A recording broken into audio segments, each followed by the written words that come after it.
to the Core Connection. I'm Mira Rubin here with you on Enlightened World Network. And Maggie's here and happy to join us this morning. Today's topic is blame and responsibility. So we get to look at the dynamics between these two um, notions or two perspectives on accountability.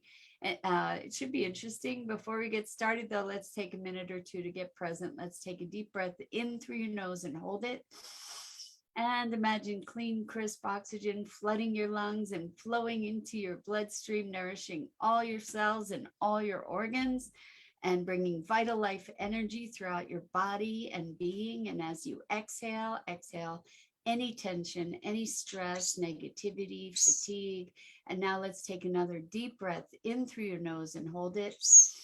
This time, imagine brilliant, bright light lighting you up from the inside out, illuminating all your cells, electrifying and energizing all your electrons and molecules. And as you exhale, exhale any remaining tension and stress, negativity and fatigue. And now let's just gently press our palms together and very, very softly rub your fingers against your palms and feel the deliciousness of that sensation and bring yourselves present right here, right now. Good morning, good morning, good morning. Hello, Rosalind, welcome. So glad to have you here this morning and so glad to be here with everybody who's joining us in real time or in replay. Anyway, let's talk about blame and responsibility.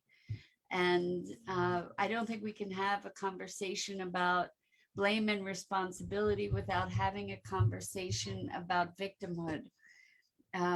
One of the easiest ways to move out of victimhood is by self-empowering through taking responsibility. So when we have an altercation with another person, or we have a situation that is undesirable, we often lay blame. So the definition of blame is to hold responsible for some kind of fault or error. So what's happening there is that blame is based in judgment, right? So when we have judgments of others and of situations, that's creating a separation. And you know, I recognize humans are meaning making machines and judgment making machines. That's what we do. And it's important for our survival to be evaluating situations and to be assessing things. And we do it all the time. However, when just to understand the mechanics of some of these emotional dynamics can be really, really helpful to disentangle ourselves from them or from the effect of them. So things happen and we can assign responsibility or assign blame for those things when it's a false assumption. It's a false connection. Good morning, Lisa. Welcome, welcome. We're talking about blame and responsibility. So here's an example. I needed to go and take my mom to the hospital the other night, and she's doing well. So thank you in advance for your well wishes for her. She's probably getting out of the hospital today. But anyway, I had to go and pick her up because she wanted to go to a specific hospital. And if she had gone by ambulance, she wouldn't have been able to do that. So on my way there, I was driving on the highway and I hit one of those big tire treads that peel off the truck tires sometimes. Anyway, I hit this tire tread And I'm like hoping and praying that I can get to my mom and that my car is okay. And I had to drive a little while still. I drove a little while. I got there. The car started making noise. And when I parked it, I fortunately, what a blessing, I was able to get there. Right. But the car is pretty beat up. So, now there, it triggered a whole sequence of events. Anyway, my mom kept saying, I'm sorry, I'm sorry, I'm sorry. She felt responsible. And I could have blamed her for what happened to my car, right? Well, the fact is, I was driving the car. I couldn't avoid the tire tread, but I was driving the car, and it had nothing to do with, like she was not in any way responsible for the me hitting the tire tread. Obviously I wouldn't have been driving there if it hadn't been for her, but it's not her fault, right? But in the past, the distant past, I might have blamed her, and had this whole story about, you know, uh, hello, Elaine, and happy and joyful now to you as well. Welcome, welcome. So we're talking about blame and responsibility and victimhood.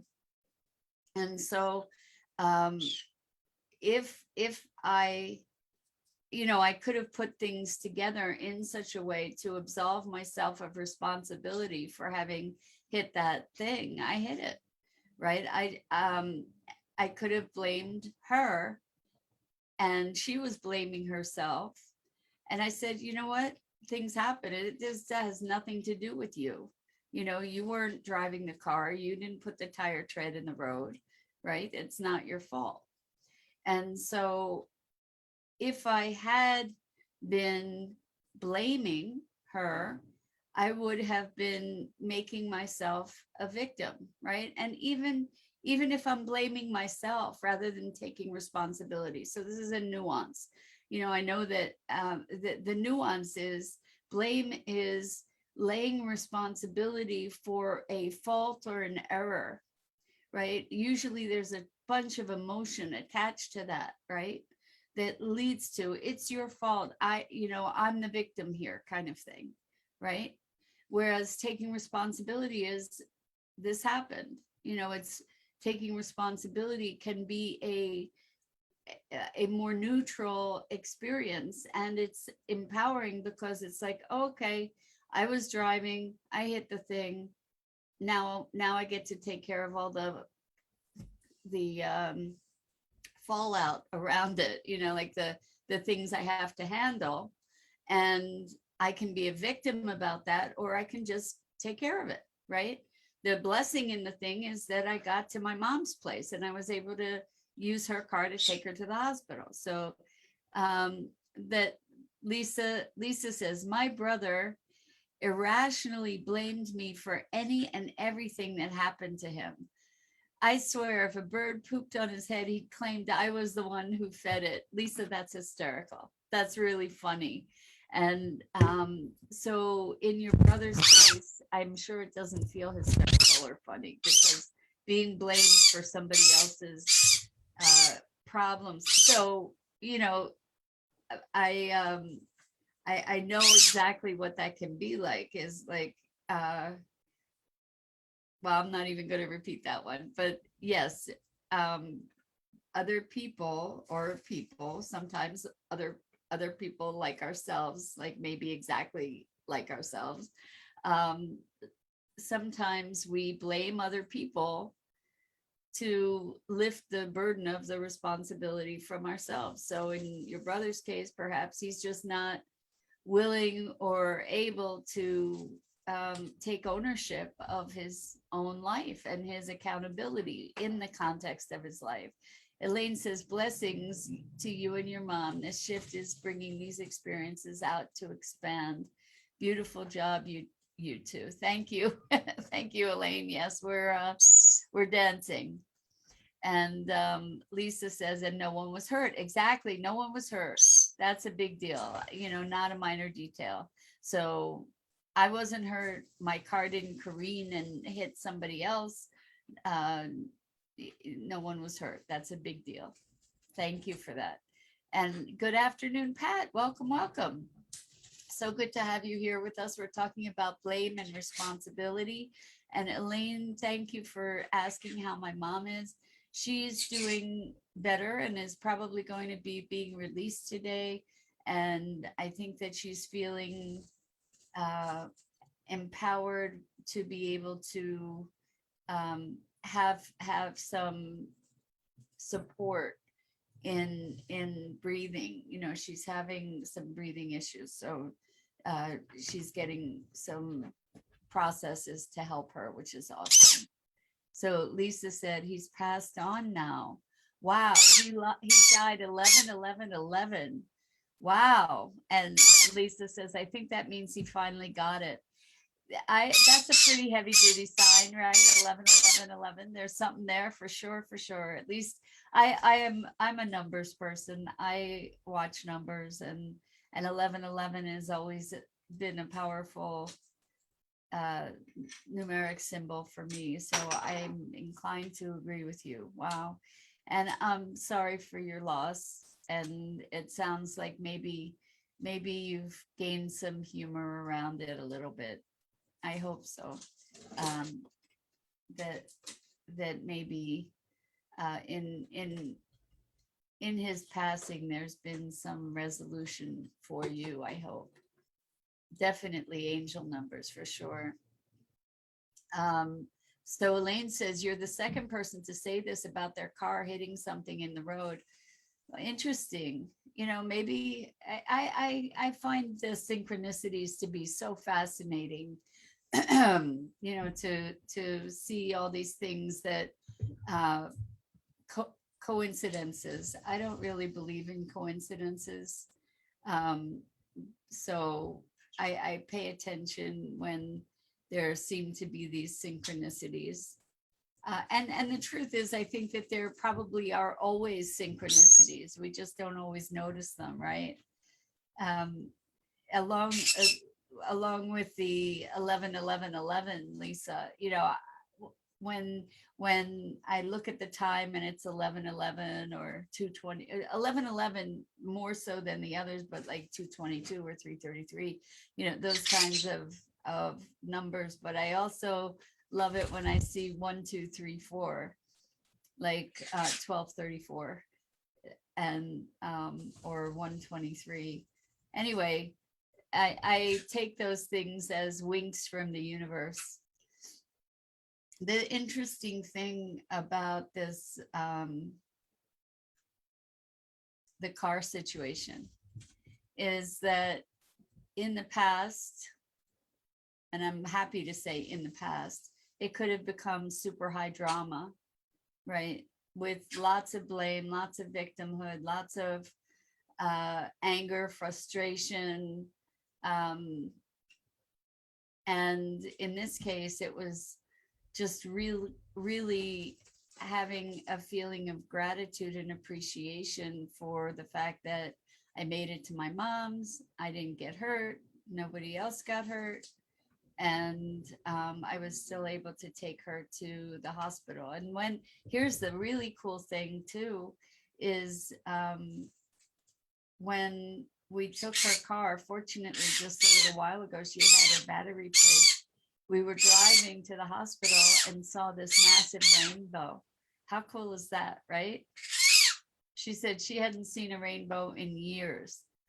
And how cool is that, that we were on the way to the hospital and she saw a rainbow. So she took that as a really powerful and hopeful sign, which was really, really cool. So Elaine says, the energy is really ramped up the last few days. Wisdom is just slow way down. Be as present as you can in the now. Good advice, Elaine. All of us, that's the thing, is to be in the present. Lisa says, I have to go to work now. I like my job, but it interferes with my other plans. Have a wonderful day. Lisa, thanks so much for being here. And I wish you a wonderful day too. I'm sure we all do. And thanks for stopping in. So Elaine says it really feels good to see how far we've come. I agree. Uh, there's such when we get to recognize, like in this car scenario that I'm sharing with you, in the past, there would have been a whole lot of blame, a whole lot of anger, a whole lot of resentment. And, rather than, okay, this is what I get to do to take care of things, okay, this is what's on the plate. There's a little bit of frustration. I have to admit, I have moments of frustration in navigating all of it, but I have to say, uh, it's been flowing really beautifully so far. I got a rental car because my car wasn't drivable, and I had a narrow window of time to be able to take care of that, and time opened up, and the timing for the whole thing was perfect. It was really quite extraordinary to say, I don't know how this is going to work out, but all of a sudden, just things fell into place one after another, and it was seamless. So what I noticed is that by not resisting the flow, I mean, I had emotions going on, and I was aware of those emotions. I didn't succumb to them. I didn't fall into all the negative conversation that could have been there. But things flowed. It was really, really remarkable. And as if it were orchestrated. Good morning, Jennifer. Good morning. So good. We're glad you made it too. Welcome, welcome. So we're talking about blame and responsibility. And those two words, even though blame is defined by assigning responsibility, it's usually for fault or error. And so fault and error is based in judgment, right? Like bad and wrong, right? And so blaming, in this case, I was talking about taking my mom to the hospital, and on the way there hitting something and disabling my car, but I made it to be able to take her to the hospital, and then we saw a rainbow. So Elaine says there's always a rainbow after the storm. Mom got that. Cool. Yes, definitely cool. It was really cool to see the rainbow. And the thing is, like there's all these emotions when you have to take somebody to the emergency room. There's emotions that arise around that for sure, and then having hit that thing, and there was a lot of psychic energy going on, but it was very different from blame. Like there was a moment that was like, well, if I hadn't had to go to take her to the hospital, blah blah blah, and that, thankfully, it was just a moment. Mom's doing okay. Mom is she's breathing 100% better. When she went into the hospital, her blood oxygen was like 81. And while I was there with her in the emergency room, they brought it up to 100, and she's doing a whole lot better and getting treatment and feeling better about the whole thing. So it's all good. And hopefully she will, when she's released today, I think, she will have better tools to be able to take care of her situation, her condition. So anyway, how about you guys? Stories around blame and responsibility, and being able to shift from blame to responsibility, to like self-empowering responsibility, because we often blame ourselves for things. And there's a distinction between blaming ourselves and taking responsibility. I mean, taking blame is disempowering. I think it's disempowering for whoever's doing the blaming, uh, and and potentially disempowering for the person you're blaming, because you could be behaving toward them in all kinds of nasty ways, right? And thank you, Elaine. I'm sure that the love and care energy that you guys are sending is reaching my mom, and I really appreciate that for her. Um, so the blaming thing has victimhood and disempowerment and oftentimes anger and um, oftentimes, well, I would say maybe universally, we're absolving ourselves of responsibility when we're blaming, or we're not even being responsible for our own emotions, right? Because we're blaming someone else. So, Jennifer, thank you for sharing this. I used to blame people for my own emotions around situations they would cause. Exactly. Thank you, thank you, thank you. Perfectly said. So, somebody does something, creates a situation, I get all angry and upset, and I blame them for me being angry. You made me really angry, or you really hurt me, or you did this to me. When the people are doing what they're doing, and my response, my reaction is my responsibility, right? That's on me. That's something that I have the ability to shift and control, right? That's something like, my feelings are my feelings. I'm the one that's generating them, regardless of whatever the circumstances are externally. I'm the one that's generating the feelings. I'm the one that's responding that way. And it doesn't mean that you might not be justified, for instance, in being angry with someone for whatever they're doing or saying, but ultimately, whether it's justifiable emotion or not, we still get to say, that's my emotion. I'm not making you feel any particular way. You're not making me feel any particular way. You're doing this and I'm feeling that. And um, when we look at things that way, we are empowering ourselves. We are giving ourselves the power and the autonomy to be able to choose differently. Good morning, Christina. Haven't seen you here for a while. It's so wonderful to have you back. We're talking about blame and responsibility, and also like with the subtext of victimhood.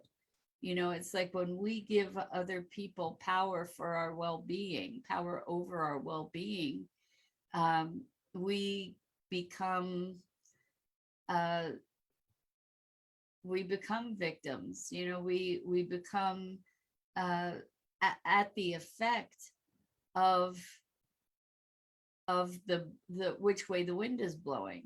We just get blown about. And when we recognize that we have the capacity to make a choice about how we respond to things, then we have greater freedom. Now, sometimes, and I recognize this, that we have patterns that are so deeply embedded, our reactivity, our hurts are so deeply entrenched that we don't have access to the choice.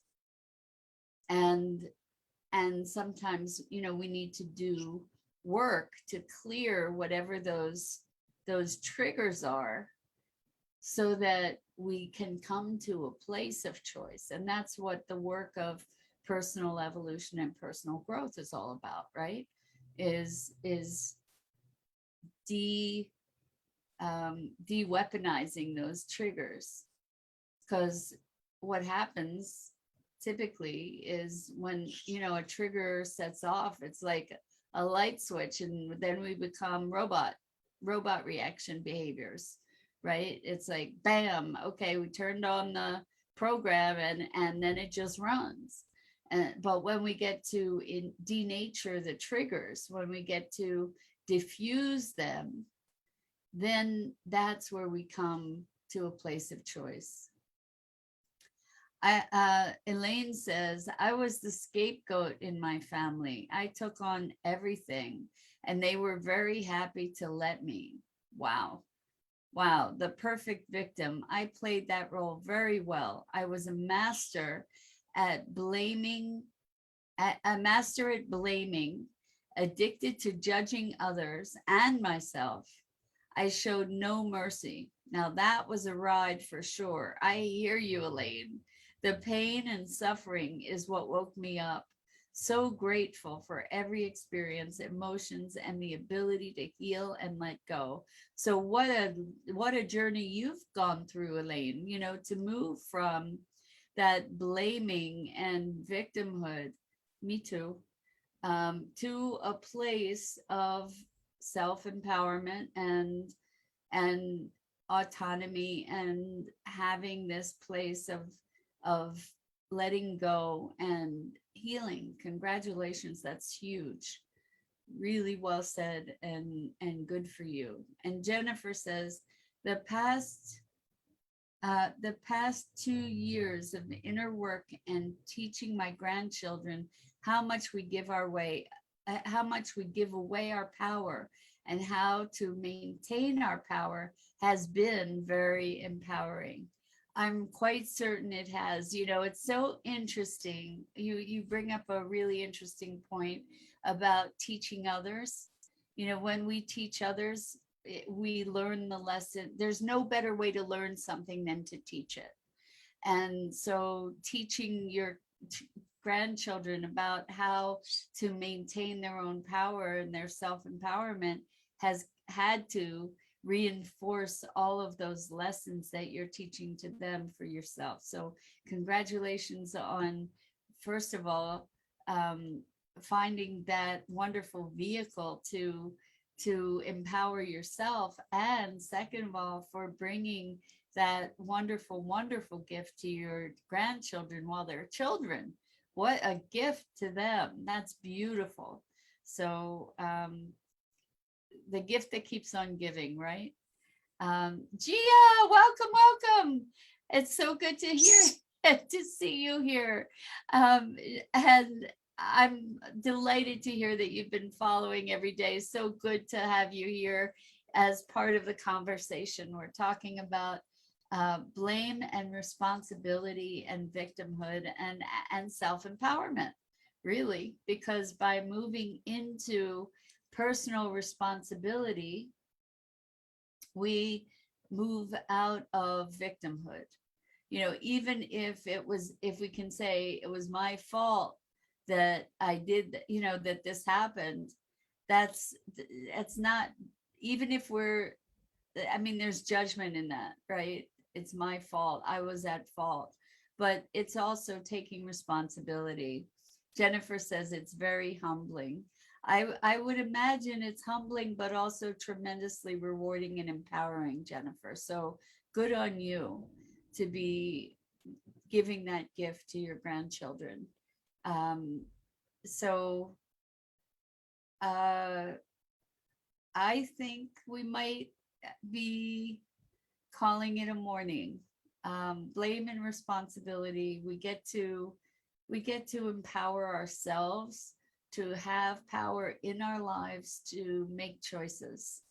And when we make choices, you know, the thing about making choices is we don't always make the best choice. We try to make the best choice that we can make in the moment. And so when we look back and we say, you know, I did this, I did that, rather than blaming ourselves, we can be looking at the circumstance as feedback, right? It's like, oh, okay, that choice led to this, this, and this. I'm not going to make that choice again. In the future, I'll make a different choice, for instance. And that way we can learn from our experiences without having to be disempowering and victimizing ourselves. So Elaine says the joy is when you realize we never we never have our power away. We never give our power away. It's not possible when you remember what true power is and who you really are. But that's the journey. Exactly. We create the illusion of having given our power away. So always a joy to spend this time with you. I'm so grateful for you and your input and your presence, and it you just make my morning. So I just want to say thank you, thank you, thank you, and lots of love. Until next time, have a wonderful day.